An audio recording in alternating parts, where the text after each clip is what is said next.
शिवसेना पदाधिकाऱ्यांच्या त्या मेळाव्यासाठी व्यासपीठावर उपस्थित असलेले ज्यांनी आताच आपलं मनोगत व्यक्त केलं ते माझे विधिमंडळातील सहकारी आदरणीय सुभाष बाबर, व्यासपीठावर उपस्थित असलेले ज्यांची परवाच शिवसेनेच्या महाराष्ट्राच्या क्रीडा सेनेच्या प्रमुखपदी नियुक्ती झाली ते चंद्रराज पाटील, आम्हा सर्वांचे ज्येष्ठ सहकारी आदरणीय तानाजीराव पाटील, जिल्हा प्रमुख संजयजी भुते, अमोलजी बाबर, मोहनजी गणगंडे, रावसाहेबजी दिवारे, रवींद्रजी पाटील, संतोषजी बेताळ, मिलिंदजी कदम, सतीशजी निकम, व्यासपीठावरील सर्व सन्माननीय शिवसेनेचे पदाधिकारी आणि मोठ्या संख्येने उपस्थित बंधू व्यासपीठावरच्या सगळ्या मंडळींची नावं व्यक्त करण्याचा वेळ भरपूर झालेला आहे. व्यासपीठावर देखील महिला पदाधिकारी उपस्थित आहे, युवा सेनेचे देखील पदाधिकारी उपस्थित आहेत, त्याची देखील मला जाणीव आहे. परंतु सुभाष बाबासाहेबांचं भाषण ऐकल्यानंतर सुरुवातीलाच सांगतो की आटपाडीमध्ये जी एमआयडीसी पाहिजे कुठच्याही परिस्थितीमध्ये केली जाईल हा उद्योग आणि सुहासभाई ज्या ज्या ठिकाणी सांगतील जिल्ह्यामध्ये ज्या ज्या ठिकाणी जागा देतील आपण त्या त्या ठिकाणी एमआयडीसी करायची जबाबदारी आज स्वीकारली. सुहासचं भाषण मी अतिशय मन लावून ऐकत होतो आणि त्यांचं भाषण ऐकताना मला आणखी आवश्यक आहे. मंत्रीपद असू दे किंवा नको असू दे, महामंडळ मिळू दे किंवा न मिळू दे, याचा सगळ्यांकडे एका सदस्यात भेटली. पण नागपूर अधिवेशनाची आता मला ती सुहासभाई आठवते. रात्री आमची कॅबिनेट सुरू होणार होती आणि 5:30 वाजता अनिल मला फोन आला. जसे अनिल भाऊचे आणि माझे संबंध हे राजकारणाच्या पलीकडचे होते आणि विकास कामासाठी मतदारांसाठी अनिल भाऊ काय भूमिका घ्यायची माझ्यापेक्षा व्यासपीठावरच्या सगळ्या मंडळींना चांगलं माहिती आहे. टेंबूची जी नळपाणी योजना आहे त्या संदर्भामध्ये अनिल भाऊनी मला सांगितले की उदय कॅबिनेटला आत जातोय. कॅबिनेटमध्ये टेंबूचा विषय आहे, दरवाजात खुर्ची टाकून मी बसलेलो आहे, येताना स्कीम मंजूर करून घ्यायचं.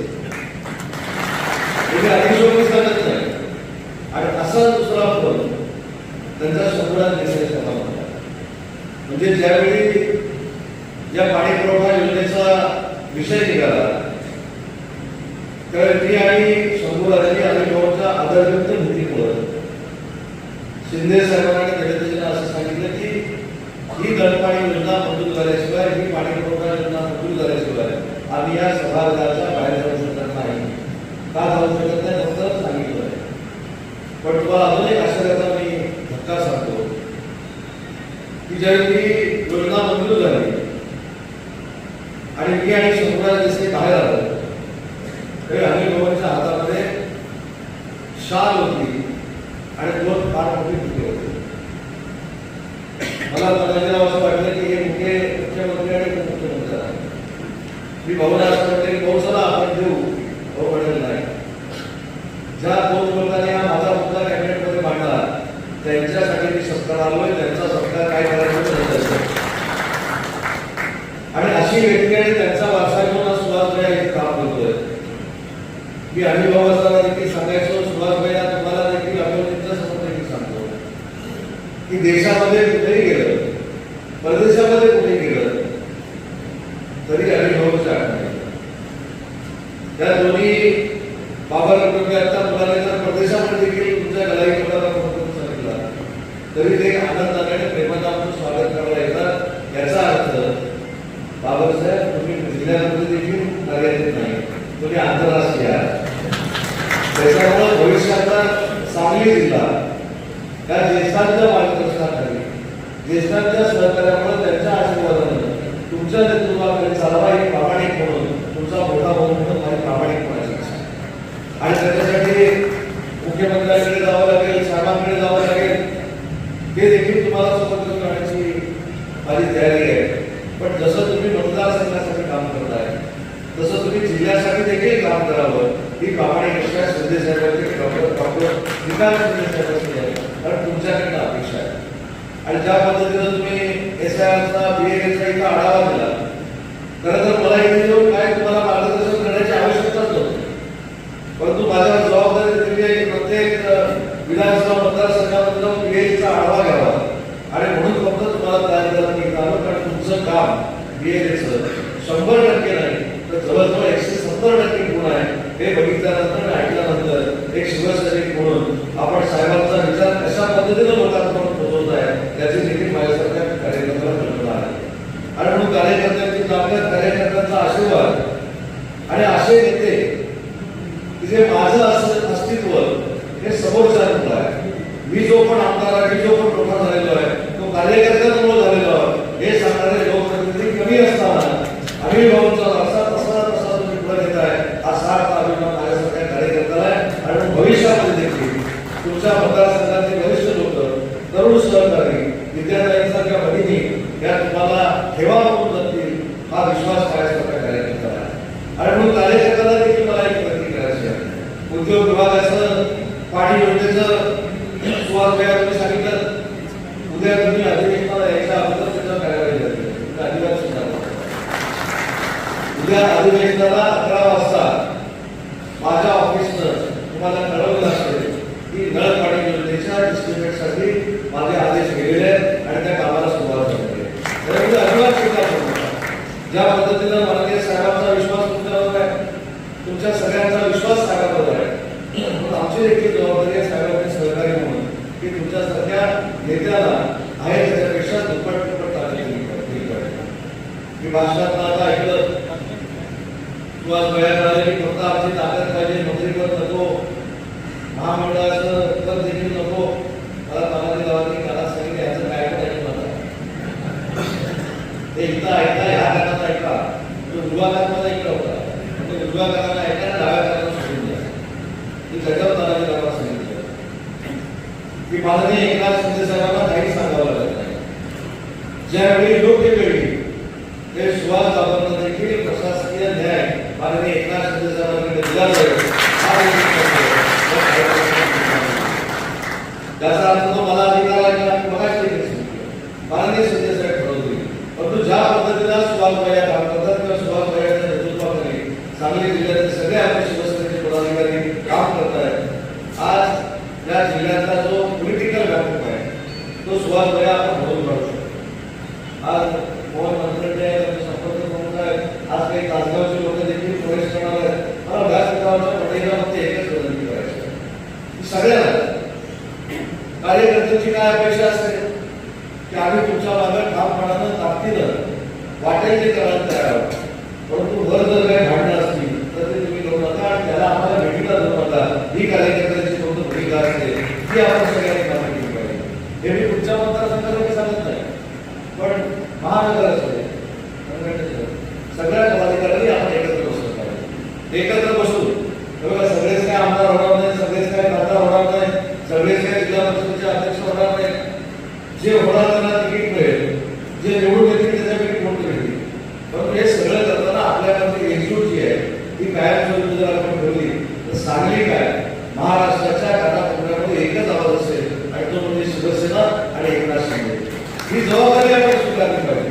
आज मगाशी कोणीतरी सांगितलं की महाराष्ट्रामध्ये फिरतो, शेवटी माझी जबाबदारी आहे, मला कर्तव्य आहे की ज्या नेत्यानं राज्याचा उद्योगमंत्री करून माझी ओळख महाराष्ट्राला करून दिली, माझा चेहरा महाराष्ट्राला दाखवला, त्या महाराष्ट्रामध्ये फिरून माझी शिवसेना वाढली पाहिजे, माझ्या नेत्याचं नाव मोठं झालं पाहिजे ही माझी जबाबदारी आणि कर्तव्य आहे. याच कर्तव्य भावनेनं मी कुठच्याही कार्यकर्त्याला नाकारत नाही. जो कार्यकर्ता मला बोलवतो त्या कार्यकर्त्याच्या कार्यक्रमाला जातो. आणि मला माझा काळ आठवतो 2003-2002चा. त्यावेळी पालकमंत्र्यांना भेटायला जायचो तर पालकमंत्र्यांना असं बघायला लागलं, एवढी माणसांची भिंत समोर असायची आणि आम्ही भेटायला गेलो की आम्ही शेवटच्या रात्री धक्काबुक्की करून कधी यायचो हे देखील आम्हाला कळायचं नाही. या संघर्षात आम्ही सगळे गेलो असल्यामुळं कार्यकर्त्याला कशी ताकद द्यायची, कार्यकर्त्यासाठी काय करायचं, कार्यकर्ता जर चांगलं काम करत असेल तर त्याच्यासाठी एकनाथ शिंदे साहेबांच्या नेतृत्वाखाली कसं उभं राहायचं हे थोडं ज्ञान मला असल्यामुळे सुहास भैया माझ्यासारखा कार्यकर्ता तिथं बोलले पण बदनामी करतात. हे असं करणार आहे, तसं करणार आहे, हे करणार आहे. ही पिलावळ फरक झाली काही ठिकाणी आणि त्याच्यातली जास्त चांगलीच झाली आणि ती त्रास तुम्हाला देते हे मला पूर्ण माहिती आहे. पण तुमच्यामध्ये मनगटामध्ये ताकद नाही, तुमच्या विचारामध्ये ताकद आहे, अनिल भाऊंच्या विचारामध्ये ताकद आहे, शिवसेनेच्या विचारामध्ये ताकद आहे आणि म्हणून कुणी आढळलं त्याला भुईसपाट करण्याची ताकद तुमच्यामध्ये आणि शिवसैनिकांमध्ये आहे. आपल्याला आठवत असेल की 4 वर्षापूर्वी ज्यावेळेला उठाव केला, आज एसआयआरचं काम तुम्ही चांगले केले, चांगल्या पद्धतीनं काम करताय. अजून एक महत्वाची गोष्ट की थोडंफार प्रत्येक पदाधिकाऱ्यांनी कसं काम केलं पाहिजे, कशा पद्धतीनं पुढे गेलं पाहिजे. या सगळ्या उभारण्या करण्याच्या प्रोसेसमध्ये माननीय एकनाथ शिंदे साहेबांचे सुरुवातीला हात बळकट करणारे कोण होते, तर त्याच्यामध्ये अनिल भाऊ होते. परंतु त्यावेळी देखील मंत्रिमंडळाचा विस्तार झाला, त्यावेळी देखील मंत्रिपदाला अनिल भाऊला हुंकावली. पण सुसुवारी माननीय अनिल बाबा साहेबांच्या चेहऱ्यावर वागण्यामध्ये बदल झाला नाही.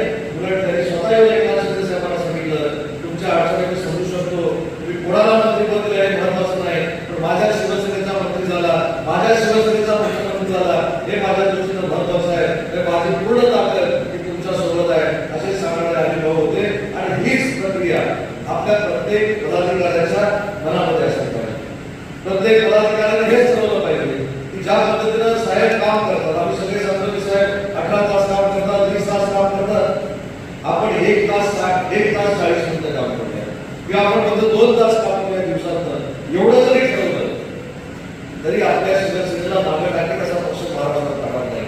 त्याच्यासाठी आपण काम केलं पाहिजे, आपण जीव ओतून काम केलं पाहिजे आणि पदाधिकाऱ्यांनी याच्या पुढे जाऊन संजय विभूती साहेबांनी मोठेपणाने एकदा सांगितलं की त्यावेळी काहीतरी भाषणामध्ये तुम्ही बोलला असाल, तुम्ही त्यावेळी बोलला असाल, त्याच्यामध्ये निर्मिती व्यक्त केली, सगळं झालं. पण गेली 4 वर्ष रोज सकाळी 9 वाजता काय झालं, रोज श्री काळात नाही, रोज कधी गुगल म्हणतात, कधी गोंधळागाडी म्हणतात, कधी कोळी म्हणतात, कधी महाराज म्हणतात, कधी कोळी म्हणतात. काय परिणाम झाला आमच्यावर काही परिणाम झाला.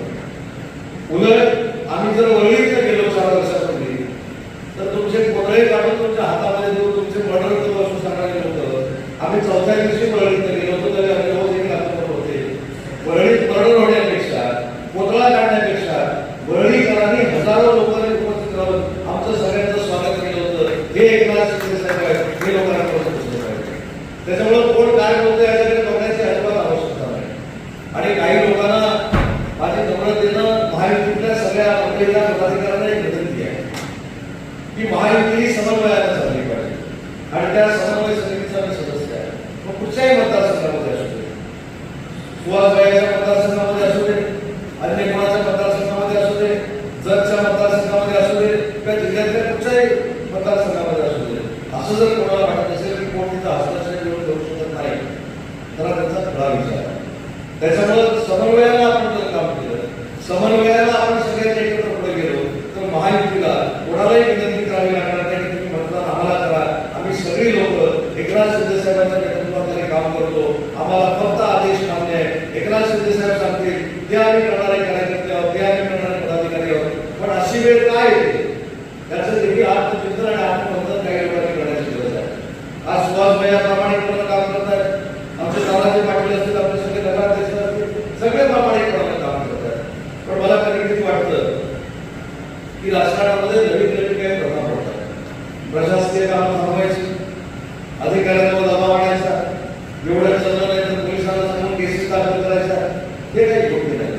राजकारणामध्ये काम करत असताना आज आम्ही विधानसभेचे प्रमुख चंद्रहार पाटलांना केलेले आहेत. त्यांच्याकडनं काही लोकांनी जिहाडी वृत्ती शिकावी असं माझं त्यांना बोलायचं असतं. कारण राजकारण हे जिहाडी वृत्तीचं असलं पाहिजे. राजकारणामध्ये ठीक आहे, पराभव झाला, जिंकलो तर त्याचे परिणाम काय होतात, वाईट होतात, चांगले होतात, हे सगळं आता सुभाषबाई यांनी आपल्याला सांगितलं. पण जसं जिंकल्यानंतर त्याला आपण काय म्हणतो, आपण एका गर्वामध्ये जातो, मोठेपणामध्ये जातो.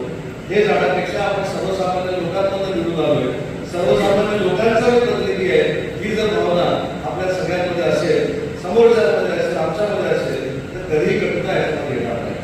आज सातारा जिल्ह्याचा आपण मगाशी उल्लेख केला. सातारा जिल्ह्यामध्ये जिल्हा परिषदेला काय झालं आपण सगळे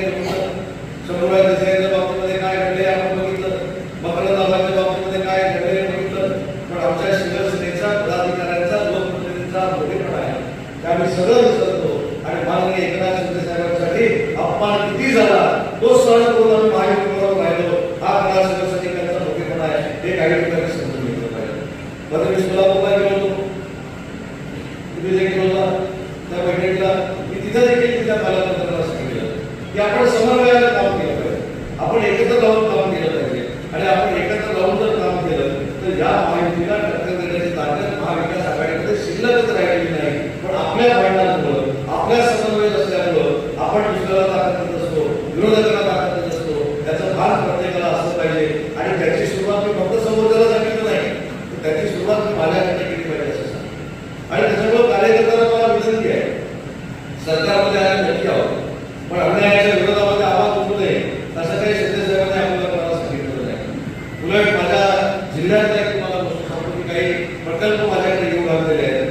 जेव्हा मी शिंदेसाहेबांना विचारलं या प्रकल्पाच्या संदर्भामध्ये उद्योगमंत्री म्हणून माझी भूमिका काय असली पाहिजे, पालकमंत्री म्हणून माझी भूमिका काय असली पाहिजे, मला शिंदेसाहेबांनी स्पष्ट पद्धतीने सांगितलं की सरकारमध्ये जरी आपण असलो तरी तिथल्या लोकांना समजवण्याचं करायचं, दबावानं तुमची गोष्ट आपण करायची नाही आणि म्हणून जे जनतेला पाहिजे ते समजवण्याचा आपण प्रयत्न करू.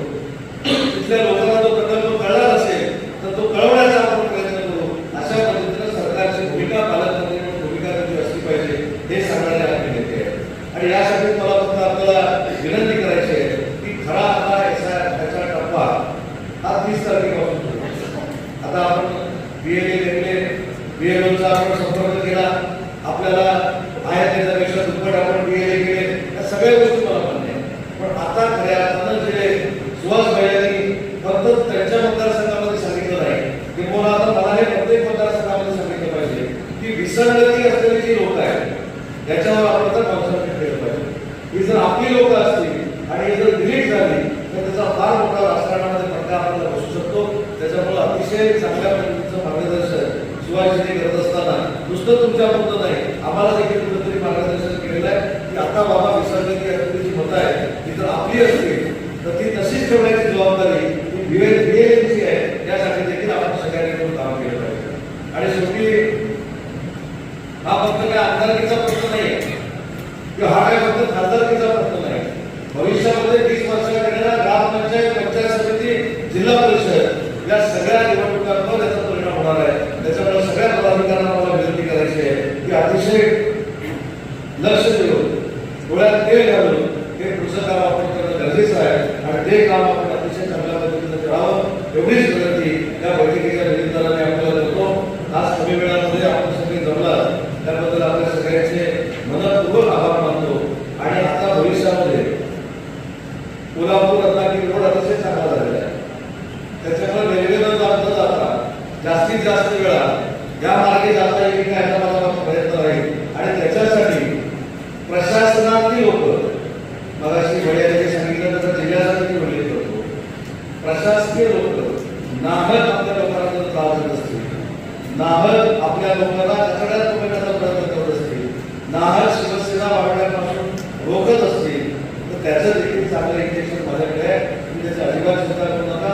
पहिल्यांदा समजावून सांगू, नंतर कोकणात लागली आहे, माझ्याकडे आक्रमकता अजून बघितलेली नाही. त्याच्यामुळे या जिल्ह्याला पॉलिटिकली जेवढी ताकद द्यायची आहे तेवढी ताकद देण्याच्या दृष्टीनं शिंदे साहेबांच्या नेतृत्वाखाली आम्ही सगळेच मंत्री काम करू.